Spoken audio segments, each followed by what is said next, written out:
ये देखिए दोस्तों, ये मार्च के महीने में रजनीगंधा कितना अच्छा खिल रहा है। और ये रजनीगंधा का प्लांट है जिसे ट्यूब रोज़ भी कहते हैं, क्योंकि देखने में ये फ्लावर बड़ा ही सुंदर है, सफ़ेद रंगों का।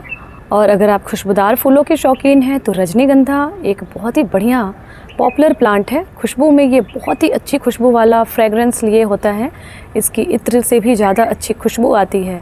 और देख सकते हैं आप इस तरीके से एक लंबे से स्टिक में ये ऊपर से नीचे की तरफ पूरा फैला हुआ है और ये इसकी पत्तियां हैं, फॉलिएज हैं। तो हेलो फ्रेंड्स, मैं हूं आपकी gardener friend Priya and welcome back to our channel.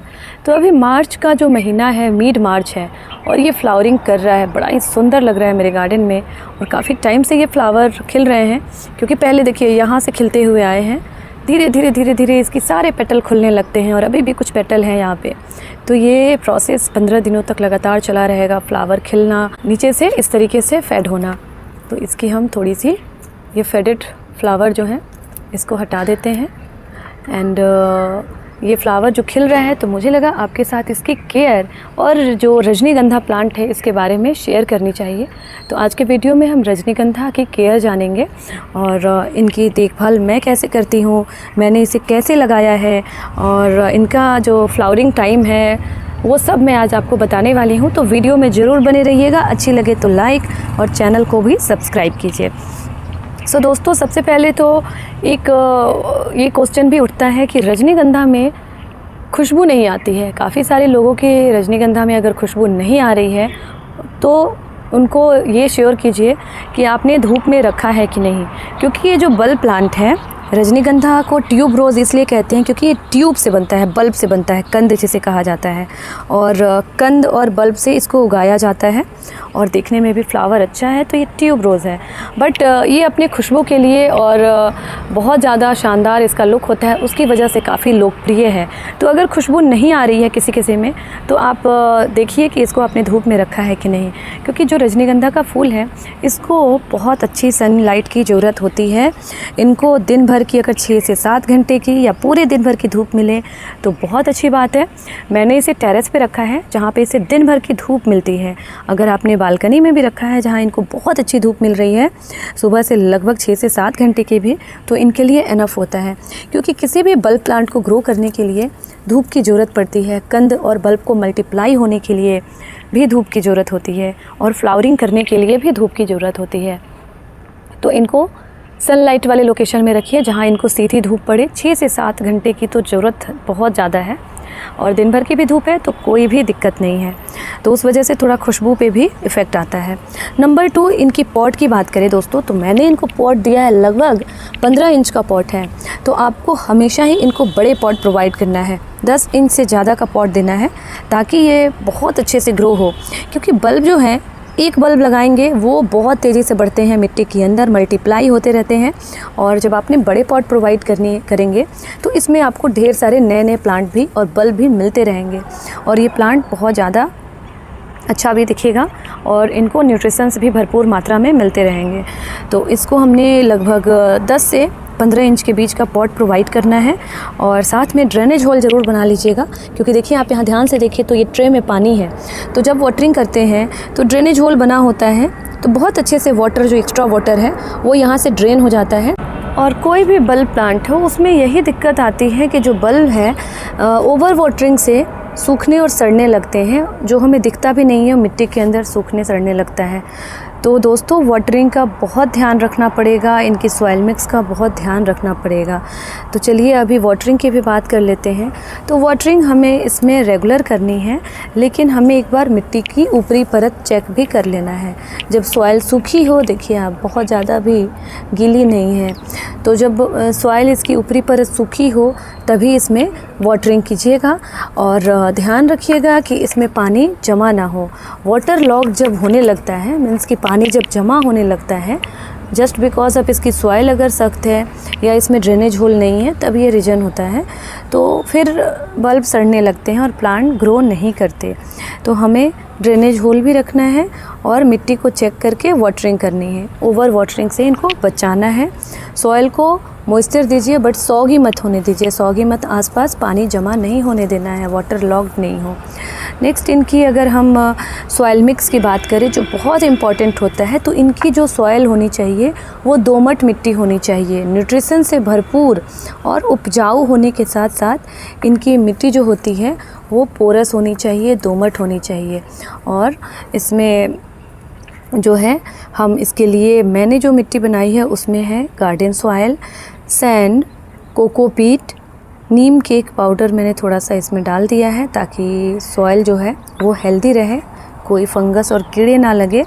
इसके अलावे आप इसमें वर्मी कंपोस्ट या गोबर की खाद भी दे सकते हैं। तो इस तरीके से सॉइल मिक्स बन जाती है काफ़ी अच्छी, और काफ़ी टाइम तक ये सॉइल में इसी तरीके से ग्रो होती रहती है, बहुत ज़्यादा हमें रिपोर्ट की ज़रूरत नहीं पड़ती है।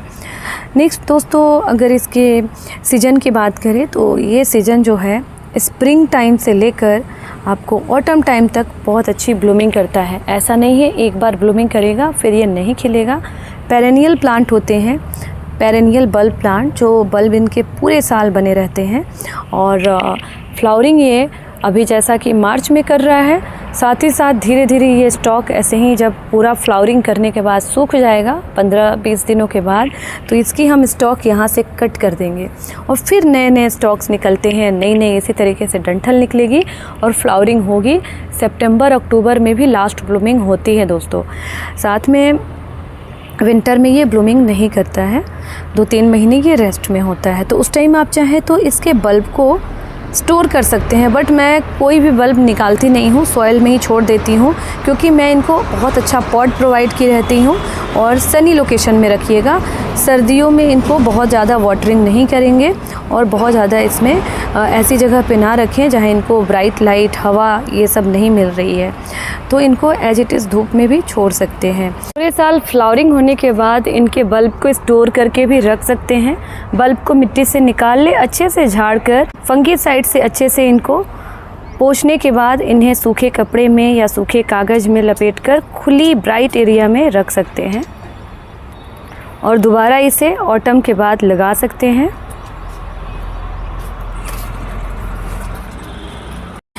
इनको कब रिपोर्टिंग की ज़रूरत होती है? जब आप इसको मल्टीप्लाई करना चाहते हैं, एक से आप और भी नए प्लांट बनाना चाहते हैं, उस टाइम आप इसके मिट्टी को पलट दीजिए और फिर बल्ब को अलग अलग करके अलग अलग पॉट में लगा सकते हैं। क्योंकि ये बल्ब से ही मल्टीप्लाई किया जाता है, तो थोड़ा सा प्लांट को मैच्योर्ड होने दीजिए। मैंने इसके बल्ब को ऑनलाइन परचेज़ किया था, अमेजोन पे, किसी भी ऑनलाइन साइट पे मिल जाती है, वहाँ से आप इसके बल्ब को मंगा सकते हैं। फ्लावर के जो कलर होते हैं सफ़ेद रंग के भी होते हैं, ये ज़्यादा पॉपुलर है, और पिंक कलर के भी इसके फ्लावर के कलर होते हैं। दोनों ही बहुत प्यारे लगते हैं, बेहतरीन होते हैं और खुशबूदार होते हैं। और दोस्तों इनमें जो है फर्टिलाइज़र भी देते रहना है। बल्ब प्लांट को न्यूट्रिशंस बहुत चाहिए होता है और इनको ग्रो करने के लिए, हेल्दी बल्ब होने के लिए और अच्छा फ्लावर होने के लिए इसमें हमें पोटेशियम रिच फर्टिलाइज़र देना है, जिसमें NPK 19-19-19 दे सकते हैं, जिसमें इनको हर तरीके के पोषक तत्व मिल जाएंगे। साथ में चाय पत्ती, जो घरेलू हमारे पास फर्टिलाइज़र है, उसे भी दे सकते हैं। केले के छिलके का भी फर्टिलाइज़र दे सकते हैं। और इनको वैसे तो कुछ ज़्यादा प्रॉब्लम नहीं आती है, बट माइट्स होते हैं। तो अभी जैसा कि ये ब्लूमिंग कर रहा है और अभी आगे भी करता रहेगा, तो इसके लिए हर 15 डेज़ पे इसमें हमें फर्टिलाइज़र बदल बदल के देना है। हम इसे गोबर का खाद भी दे सकते हैं, वर्मी कंपोस्ट भी दे सकते हैं, एक एक मुट्ठी चेंज करते रहेंगे तो इनको हर तरह का पोषण भी मिलता रहेगा और ये काफ़ी खुश भी रहेंगे। और इसके अलावे इनमें हम घरेलू भी फर्टिलाइज़र दे सकते हैं और एप्सम सॉल्ट, NPK सभी दे सकते हैं। और ये देखिए यहाँ पर है मेरे पास एक ये भी प्लांट डाइट आता है, इसमें भी सारे तरह के इनको न्यूट्रिशंस मिल जाएंगे, all purpose instant diet plan, तो इसे भी आप दे सकते हैं।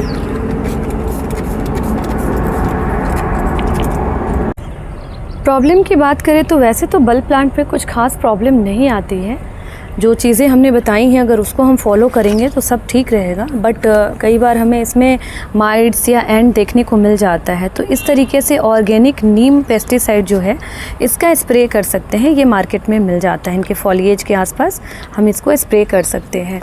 और इसके अलावा डेली केयर की बात करें तो आसपास हमें जो भी खरपतवार है उसे हमें रिमूव करते रहना है और इनकी डिगिंग भी बीच बीच में करते रहें दोस्तों, क्लीनिंग करें और जो भी सूखे हुए इनकी जो पत्तियां हैं उसे साइड साइड से हटाते रहें। तो ज़्यादा कुछ तो मेरे पौधे में अभी दिख नहीं रहा है, ये तो थोड़े बहुत चौलाई उगे हुए हैं, तो ये पौधा अभी बिल्कुल हेल्दी कंडीशन में है, कहीं कोई दिक्कत नहीं आ रही है। जब फ्लावर इसके सूख जाएंगे तो इसको मैं यहाँ से बिल्कुल नीचे से इसके स्टॉक को कट करके यहाँ से हटा दूँगी। वो हटाना बहुत ज़रूरी है, नहीं तो फिर जो प्लांट है नया स्टॉक नहीं बनाते हैं, नए फ्लावर और बड नहीं बना पाते हैं। तो इन सब बातों का हमें ध्यान रखना है। और जब सीज़न ख़त्म हो जाए तो आप चाहें फ्लावरिंग ख़त्म हो जाए तो इसको आप स्प्रिंग टाइम में इसके बल्ब को लगाइए। बहुत इम्पॉर्टेंट है ये जानना कि इसके बल्ब को कब लगाते हैं। तो फरवरी और मार्च का टाइम बहुत अच्छा है इनके बल्ब को लगाने का, लेकिन आप लेट अप्रैल में भी लगा सकते हैं क्योंकि ये अभी सितंबर अक्टूबर तक ब्लूमिंग करेगा। तो कोई बात नहीं, अभी ये मार्च में नहीं मार्च में अगर आप लेट हो गए हैं तो अभी भी इसके बल्ब को लगा दीजिए, या रेडीमेड इस तरीके के तैयार प्लांट भी कई बार नर्सरी में दिख जाते हैं तो उसे भी हम परचेज कर सकते हैं। और ये जो प्लांट है बहुत अच्छे से ग्रो हो रहा है मेरे गार्डन में और बहुत अच्छी फ्लावरिंग कर रहा है और बार बार इसमें फ्लावर आते रहेंगे और खुशबूदार फूल मुझे बहुत पसंद है। और देखिए मैंने कितने सारे बल्ब प्लांट अपने गार्डन में ऐड किए हैं, तो ये भी एक अलग वीडियो आने वाला है, गर्मियों के बल्ब प्लांट। तो इस तरीके से दोस्तों ये थी आज की वीडियो। होपफुली आज की वीडियो आपको पसंद आई होगी। वीडियो अच्छी लगे तो वीडियो को लाइक और चैनल को सब्सक्राइब भी कीजिए ताकि और भी नई नई इन्फॉर्मेशन, गार्डनिंग वीडियोस और आपको नए नए प्लांट में दिखाती रहूं और अपने एक्सपीरियंस शेयर करती रहूं। ये जो भी मैंने बताया है आपको अपने एक्सपीरियंस से बताया है, जो मैं अपने प्लांट के साथ करती हूं। तो फिर मिलती हूं, तब तक के लिए stay healthy, take care and bye bye.